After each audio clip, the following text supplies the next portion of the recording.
నీతిమంతులు నన్ను కొట్టుట నాకు ఉపకారము, నాకు మేలు.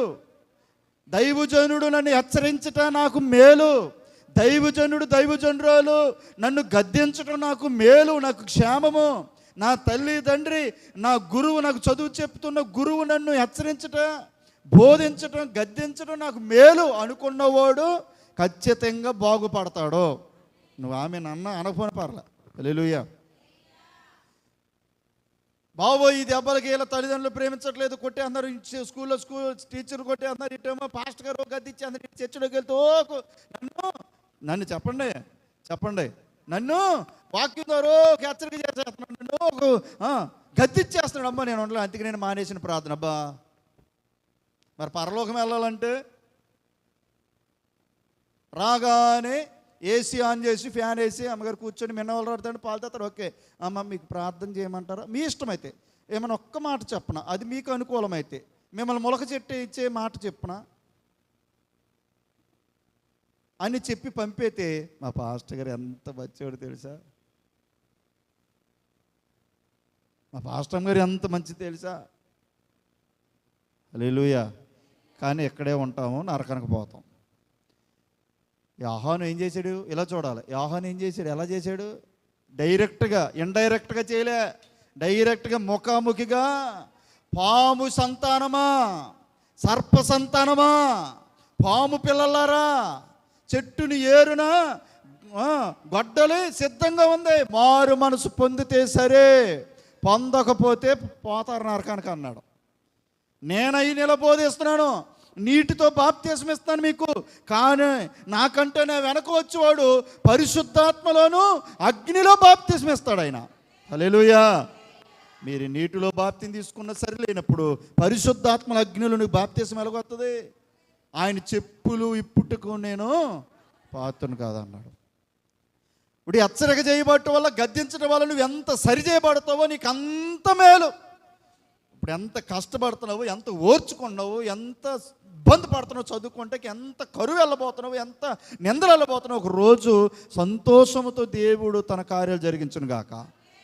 అంతేగాని దేవుని సందులో నీతిమంతులు కొడుతున్నారు, పాస్టర్ గారు గద్దిస్తున్నారు, వాక్యం ఇలాగా అన్నారు, అమ్మో నేను రాను అనుకుంటే అక్కడితో అయిపోయింది నీ ఆత్మీయ జీవితం. నువ్వు పైకి బాగానే ఉంటావు, ఆత్మీయ జీవితం అక్కడితో ఇక నీకు ఎదుగు ఉండదు, అభివృద్ధి ఉండదు, లోకంలో కలిసిపోతాం. దేవుని సంత తీసుకున్న రక్షణ ఉపకారము. అందుకే నీతిమంతులు నన్ను కొట్టుట నాకు ఉపకారము. కొట్టడం వల్ల, ఆ రోజు మందించడం వల్ల, నన్ను గద్దించడం వల్ల ఈరోజు నేను చదువుకున్నానండి. ఈరోజు మానేద్దాం అనుకున్నాను, పెన్నలేక ఎగ్జాము. ఈరోజు తల్లిదండ్రులు ఇలాగైపోయారు, నేను మానేదాను, కానీ ఆ రోజు నన్ను గద్దించారు, నన్ను కొట్టారు కాబట్టి ఈరోజు నేను వెళ్ళానండి. ఎన్ని సాక్ష్యాలు మనం వినబోతున్నాం బయట. హల్లెలూయా. ఈరోజు మీకు ఏదో ఒక సాక్ష్యం ఉండే ఉంటుంది. ఆ రోజు మీ తల్లిదండ్రులు ఏదో ఒకటి, అవునా కదా? ఏమి లేదా? ఓకే, దేవుని స్తోత్రం. ఎవరో ఒకరి ద్వారా దేవుడు మనల్ని బలపరుస్తాడు. ఆయనే చేసుకుంటాడు అవసరమైతే. కొన్నిసార్లు ఆయనే మొత్తుతాడు, అవునా కదా? ఆయనే తీసుకెళ్తాడు శ్రమల్లోకి, ఆయనే తీసుకెళ్తాడు శోధనలోకి, ఆయనే తీసుకెళ్తాడు రోగాల్లోకి. ఆయన అన్ని దారులు మూసుకుపోయినాయి, ఏ దారి లేదు, అన్ని మూసేస్తాడు, ఆయనే మూసేస్తాడు. నువ్వు చాలా విశ్వాసమే, ఓకే, చాలా ప్రార్థనా పరురాలవే, ఓకే, మందిరానికి వస్తున్నావు, కానీ కొన్ని పొరపాట్లు ఉన్నాయి నీ ఆలోచనలో, నీ మాటల్లో, నీ ప్రార్థన క్రమములో. కానీ ఇవన్నీ సరి చేయబడాలంటే దేవుడే ద్వారాలన్నీ మూసి చేసేస్తాడు కొన్నిసార్లు. అప్పుడు అనుకుంటే ఏ దారి కానరాలేదు నాయనా, ఏం చేయాలయ్యా అని ఎదురు చూస్తున్నప్పుడు ఆ పశ్చాత్తాపం ఉంది చూడండి, ఆ మార్పు ఉంది చూడండి, అప్పుడే దేవుడు మరలా ఎంటర్ అయ్యి దేవుడు తన కార్యాలు జరిగిస్తాడు. ఆయన దానికోసమే దేవుడు కొన్ని అతిమిస్తాడు. అంతేగా నాకెందుకు వచ్చింది నాయన బాధ, నాకెందుకు వచ్చిందా ఈ శ్రమ అని నేను మందిరం మానేసి ఇంటికాడ ఉంటే మట్టుకు మేలు వచ్చేద్దా? చెప్పరమ్మా. శ్రమ వచ్చిందని మందిరం మానేసావు, శ్రమ వచ్చిందని మోకరించి ప్రార్థన చేయటం మానేసావు, శ్రమ వచ్చిందని, శోధన వచ్చిందని, నింద వచ్చిందని, అప్పు ఉందని చర్చి ప్రార్థన చేయకుండా, ఉపవాసం ఉండకుండా, బైబిల్ చదవకుండా అలిగిచ్చావు. దేవుడు ఏం చేస్తాడు? ఆయన మీద అలిగిస్తే ఆయన ఏమో వచ్చి చేశాడు నీకు, ఓకే చేశాడు. మరి చేసినప్పుడు దానికి పరిష్కారం ఏంటి? ప్రభువా నన్ను క్షమించని పశ్చాత్తాపడితే పశ్చానికి తగ్గ మించిన ప్రాయశ్చిత్తము లేదు. హల్లెలూయా. అందుకని అంటాడు, నీతిమంతులు నన్ను కొట్టుట, దైవజనుడు గద్దిస్తున్నాడా, దైవజనుడు హెచ్చరిక చేస్తున్నాడా? ఆ హెచ్చరికకు, ఆ గద్దింపుకు నువ్వు వాక్యానికి లోబడు, నువ్వు దీవించబడుదుగాక. మరలా చెప్తున్నాను, నీ ఆత్మీయ తల్లిదండ్రులు నిన్ను గద్దిస్తే, నీ ఆత్మీయ తల్లిదండ్రులు నిన్ను హెచ్చరిక చేస్తే, ఇది కరెక్ట్ కాదు సహోదరుడా, ఇది కరెక్ట్ కాదమ్మా అని నేను హెచ్చరిక చేసినప్పుడు సరిచేయబడు, సరి చేసుకో, లోబడు. దేవుని ఆశీర్వాదం నీ కుటుంబంలో దేవుడు చూపిస్తాడు ఆయన. అందుకే నా కోసం చెప్పు, నన్ను గద్దించాడు, నన్ను హెచ్చరిక చేశాడు. ఎప్పుడు అపార్థం చేసుకోవద్దు ఆత్మీయ తల్లిదండ్రులు. నిన్ను చెడగొట్టుకోవటం, నిన్ను అమ్మ వినపడుతుందా? 1 గంట అయిందా? ఇంకా 10 నిమిషాలు ఉంది కదా, మీరు నీరసాలు పడొద్దు. బయటకు కూడా వింటున్నారు. ఏదో చెప్పబోయినాను. ఎవడైనా మిమ్మల్ని చెడగొట్టుకోవాలనుకుంటారా? ఎవరైనా మిమ్మల్ని పాడు చేసుకోవాలనుకుంటారా? చెప్పాలే. మీకు మీరే, అమ్మో ఈ వాక్యం నాకు అలాగుందా, నాకు తలెత్తుకోలేకపోతుంది, నేను ఉండలేకపోతున్నాను, నేను రాలేకపోతున్నాను. లేదు, అది నీ మేలు కొరకే. నీ తండ్రి నీ తల్లి బాధపడిందంటే నీ మేలు కొరకే. వాళ్ళ కన్నీరు కార్చారంటే నీ మేలు కొరకే. వాళ్ళ తిట్టి గద్దిచ్చారంటే నీ మేలు కొరకే. అది ఆలోచించగలిగితే ఏదో ఒక రోజు దేవుని సన్నిధిలో గొప్ప ప్రయోజకుడిగా దేవుడు నేను చేస్తాడు ఆయన. హల్లెలూయా. నిజమండి. అలాగా గురు కలిగి చదువుకున్న వాళ్ళు ఉన్నారు, గురు కలిగి సాధించిన వాళ్ళు ఉన్నారు, భూమి మీద ప్రయోజకులకు నిలబడిన వాళ్ళు ఉన్నారు. ఎందుకు పనికిరాని వాళ్ళు కొట్టనివ్వండి, మీ దైవజనుల్ని మిమ్మల్ని హెచ్చరిక చేయనివ్వండి, గద్దించనివ్వండి. ఆ గద్దింపుకు నువ్వు విసుగుపడొద్దు, అది నీకు మేలు కలుగునుగాక. హల్లెలూయా. నిన్ను రూపాంతరంలోకి తీసుకెళ్తుంది. అందుకని దేవుని సందులో నీతిమంతులు నన్ను కొట్టుట నాకు ఉపకారము, అదే కిందలైన వారు నన్ను గద్దించుట నాకు, చూసారా, తైలాభిషేకం అంట. నన్ను కొట్టుట నాకు ఉపకారం, నాకు మేలే. అలా కొట్టే అన్నారంటండి, అయ్యో అంటావు. లేదు, దానివల్ల ఎంతో పాఠం నేను, అవునా కదా, నేర్చుకున్నాను. అక్కడ అన్నాడు, వారు నన్ను గద్దించుట నాకు తైలాభిషేకం అన్నాడు అంట. అబ్బా, దేవుని స్తోత్రం కలుగునుగాక. గద్దించటం తైలాభిషేకం. తైలాభిషేక పండుగలకు వెళ్తే తైలాభిషేకం కాదు. నేను ఎవరిని విమర్శించట్లేదమ్మా, తైలాభిషేక పండుగలు ఉన్నాయి, ప్రార్థనలు ఉన్నాయి. తైలాభిషేక పండగలకు వెళ్ళిపోయి అక్కడ వాక్యం, అక్కడ ప్రార్థన, అక్కడ స్వస్థతలే. తైలం ప్రార్థన చేసి నీ మీద జల్లుతారు, చిలకరిస్తారు. అది కాదు తైలాభిషేకం. ఏది తైలాభిషేకం తెలుసా? ఏ వ్యక్తి అయితే మందిరానికి వచ్చిన వ్యక్తి, నీ ఆత్మీయ తండ్రి, నీ సంఘ కాపరి, నీ దైవజనుడు వాక్యం ద్వారా నేను గద్దిస్తున్నాడో, ఆ గద్దింపుకు లోబడితే అదే నీకు నిజమైన తైలాభిషేకం. చప్పలు కొట్టండి నమ్మితే. హల్లెలూయా. ఎందుకంటే గుచ్చుకున్నాయి కాబట్టి రావట్లే. హల్లెలూయా. గుచ్చుకుందంటే ఏంటి తెలుసా? ప్రభు కార్యం చేస్తున్నాడని, నేను కాదు.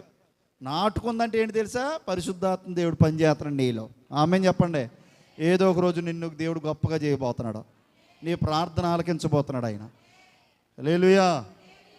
అది తైలాభిషేకం. మరి ఇది పాస్టర్ గారి తైలాభిషేకం, ఇది తైలాభిషేకమే. నిజంగా ఎక్కడి నుంచి రావాలి తైలాభిషేకం? హృదయములో నుండి. దైవజనుడు కాపరి, నీ సంఘ ఆత్మీయ తల్లిదండ్రి, నీ దైవజనుల వాక్యము ద్వారా నేను గద్దిస్తున్నప్పుడు ఆ గద్దింపుకు నువ్వు లోబడితే నీకు తైలాభిషేకం. హల్లెలూయా. అది కనబడని తైలాభిషేకం. అది తైలాభిషేక పండుగ అంటే. హల్లెలూయా చెప్పండి. మళ్ళీ ఇది విమర్శించేసి తైలాభిషేకం, ఇది మేము వేసి తైలాభిషేక పండుగలు కదా నేను అంటలేదు. అది తైలాభిషేక పండుగలే. కానీ వాక్యానుసారంగా నేను చెప్పేది ఏంటంటే, గద్దింపుకు లోబడేవాడు దేవుని తైలాభిషేకంతో పొందిన వాడితో సమానం. వాక్యం ఉందా లేదా? నా నీతిమంతులను కొట్టుట నాకు ఉపకారము, వారు నన్ను గద్దించుట నాకు తైలాభిషేకము. నొప్పులు కొంపట కాదు నువ్వు తల్లిదండ్రులు పోసేది, పిల్లల్ని తిడుతుంటే కొడుతుంటే. తైలాభిషేకాన్ని నీ మీద పోతున్నారు, కానీ దాన్ని నువ్వు అన్వయించుకుంటలేదు. అమ్మో నాకు నొప్పులు కొంపటెట్టేస్తున్నారా నాయన, నన్ను కొట్టేస్తున్నారా, నన్ను తిట్టేస్తున్నారా. ఆగరు. నోరు మూసుకుని నీ యజమానురాల దగ్గరికి వెళ్ళన్నాడు.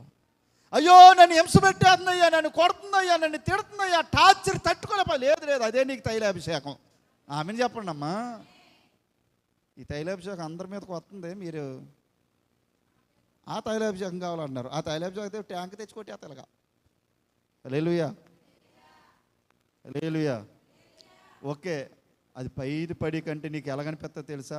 స్తోత్రం, వేసి రక్తం ఓకే. కానీ ఇది మెయిన్ పాయింట్. దేవుని మాటకు లోబడితే, గద్దెంపుకు లోబడితే లోపంలో ఉండి కార్యం జరిగిస్తుంది తైలాభిషేకం. హల్లెలూయా, హల్లెలూయా.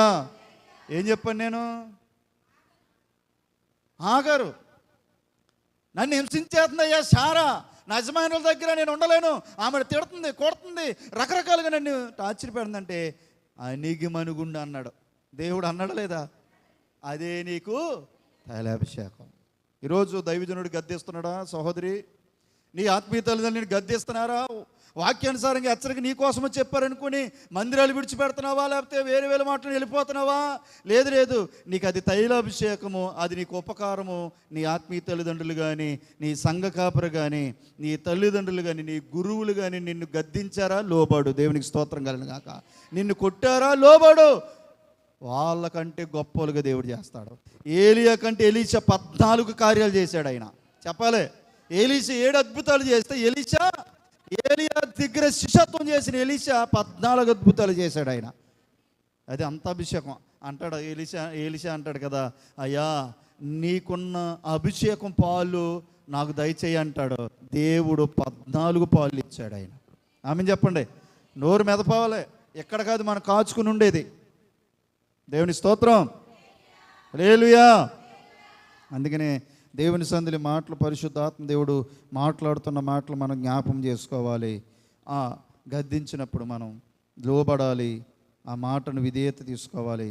అది మనకు తైలాభిషేకం. ఇంకా చాలా విషయాలు అక్కడ ఉంటే, నేను అట్టి అభిషేకమును త్రోసివేయకుందునుగాక. అర్థమైంది మాట? ఇట్టి అభిషేకాన్ని త్రోసివేయకూడదు. మీరు త్రోసివేస్తున్నారు కాబట్టి నిలబడలేకపోతున్నారు, వాక్యాన్ని అన్వయించుకోలేకపోతున్నారు, ప్రార్థనను చేసుకోలేకపోతున్నావు, నీ దైవజనురాలు మంచిగా కనబడట్లేదు, సంఘములో నువ్వు దేవుళ్ళ ముందు కొనసాగలేకపోతున్నావు. కారణం ఏంటంటే నిన్ను తైలాభిషేకాన్ని నువ్వు త్రోసివేస్తున్నావు. హల్లెలూయా. ఆ గద్దింపు, ఆ హెచ్చరిక మాటలు నువ్వు తీసుకోలేకపోతున్నావు. చూడండి, మీరు వార్తల్లో చూసారా? ఇలా చూడాలి. వార్తల్లో చూసారా? స్టూడెంట్ ఆడు, ఏ క్లాస్ వాడు? 9th క్లాసో 10th క్లాసో. మాస్టర్ని ఎక్కడ గుద్దాడు తెలుసా? ఇక్కడ డొక్కల్లో ఇక్కడ ఒక గుద్దాడు. ఆయన మళ్ళీ ఉన్న స్టూడెంట్లు ఆపుతున్నారు. గురువులు చదువు చెప్పి గురువులు, మాస్టర్లు, వాళ్ళ మాట ఎవరికి ప్రయోజనం? లెక్క చేసావా? నేను హోంవర్క్ ఇచ్చాను, అమ్మా చేసావా? రేణుకా భయం లేదా? వెళ్ళరా. ఏ కుర్చీ? గోడ కుర్చీ, గుంజులది అని చేతులు చెప్పండి. ఒకప్పుడు మమ్మల్ని 7th క్లాస్లో హై స్కూల్లోకి వెళ్ళాకే రామరాజు మాస్టర్ గారు ఉండేవారు. మరి ఆయన ఎక్కడ ఉన్నాడు తెలుసు? సైన్స్ మాస్టర్ గారు ఉండేవారు. తాడేపల్లి గురించి వచ్చారు ఆయన. అర్థమాట చెప్తున్నాను. తూటుకర్రలు ఎంతలో ఉండే తూటుకర్రలు తెలుసా? తూటుగారులు ఇప్పుడు తక్కువ, అక్కడక్కడ చెరువులు కాలువలు కనబడి అయ్యి తూటుగారులు ఈత బెత్తాలు తబాదాబా ఇంతలో కర్రలు ఇరిగిపోయి అక్కడే ఆయన కొట్టి దాకునేవారండి. నేను చూశాను. మా అన్ని ఆల తాగుతూ ఉంటూరు పారిపోవాలి, లేకపోతే ఇళ్ళ మిద్దెలు అడిగిపోయారు, లేకపోతే అట్టి సెంటర్లు వెళ్ళిపోయి సాయంత్రం ఇళ్ళకి వచ్చేవారు. ట్యూషన్కి వెళ్ళపోయి కొట్టువాడు ఆయన. 4ంటికి 5ంటికి నుంచి స్కూల్ అయిపోయాక కొట్టి తూటుకర్రలు 5-6 ఇరిగిపడి వీడు తెచ్చేవాళ్ళు. ఇలా కట్టలు తెచ్చు ఈత బెత్తాలు నూనె రాసేసుకుని వాళ్ళు తలక చేతులు రాసేసుకుని జరమండి అని జారిపోతాను. సైన్స్ మాస్టర్ ఉండేవాడు. ఇక్కడ బెంచీలు ఇప్పుడైతే ఇలాగ వచ్చినాయి డెస్క్లాగా. ఈ బెంచ్ మీద కొద్దిగా 2 అడుగులు ముగ్గురు బెంచ్ మీద కూర్చున్నారు. ఎదరోండి చెంప మీద ఇలాగ లాగి చెంప మీద కొడితే అక్కడ కూర్చున్న వాళ్ళు కరెంట్ షాక్ వచ్చి వాళ్ళిద్దరు పడిపోయారు. అలాగుండేది. ఎందుకంటే నేను అనుభవించి చెప్తున్నాను మాటలు. హల్లెలూయా. నన్నే కొట్టాడు ఒకసారి సైడ్ కరెంట్ షాక్ వచ్చినట్టు. వెనకాల బెంచ్ మీద ఉన్నోడు పడిపోడండి. గోసి చెప్పన ఇది కూడా వెళ్ళిపోయారు. ఒక పాప అయితే ఆమె పేరు దివ్య చౌదరులు. మరి ఆవిడ చనిపోయింది అనుకుంటా. దేవుని స్తోత్రం కలిగిన కాక.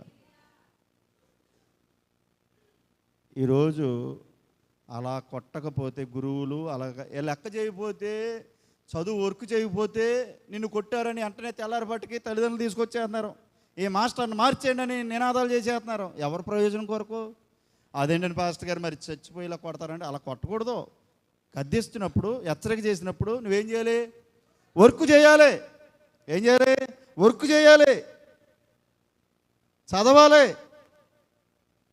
ఎవరి కోసం చెప్పేది? చెప్పాలి. ఈరోజు అవన్నీ చేస్తే రేపు వాళ్ళే సంతోషపడతారే.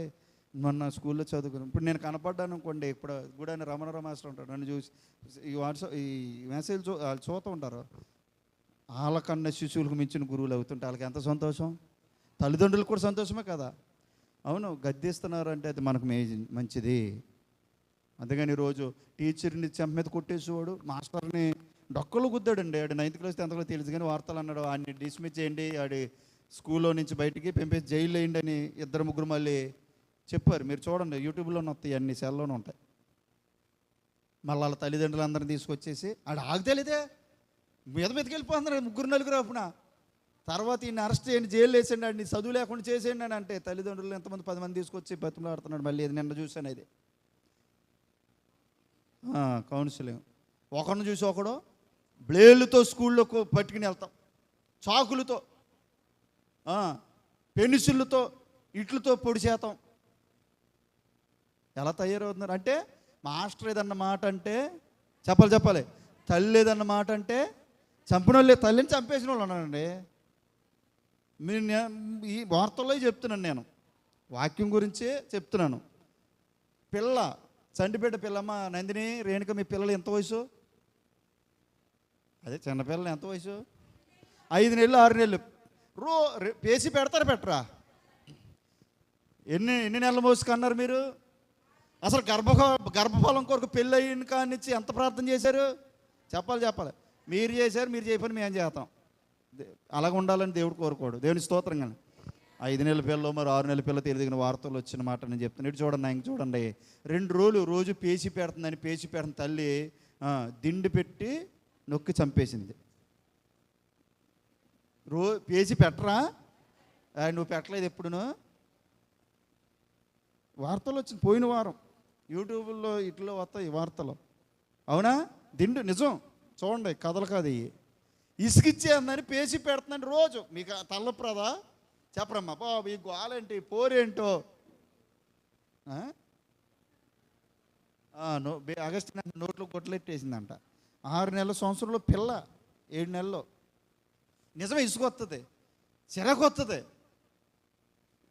ఆ ధన్యత బిడ్డల్ని లేకపోతే దేవుడు మరిని బిడ్డలనిచ్చి కాన్పునిచ్చి అన్ని నెలలు మోసి చక్కని బిడ్డని చేతులు పెడితే చంపమనిచ్చాడా? ఓర్చుకోలేమా చెప్పరమ్మా. దేవుని స్తోత్రం కలను కాక. వాక్యం కూడా అదే, ఓర్చుకోవాలి. గద్దించినప్పుడు కూడా ఓర్చుకోవాలి అన్నాడు కదా. నేను అట్టి అభిషేకాన్ని త్రోసివేయక ఉందునుగాక. త్రోసేయొద్దమ్మా. మీ అందరికి వందనాలు.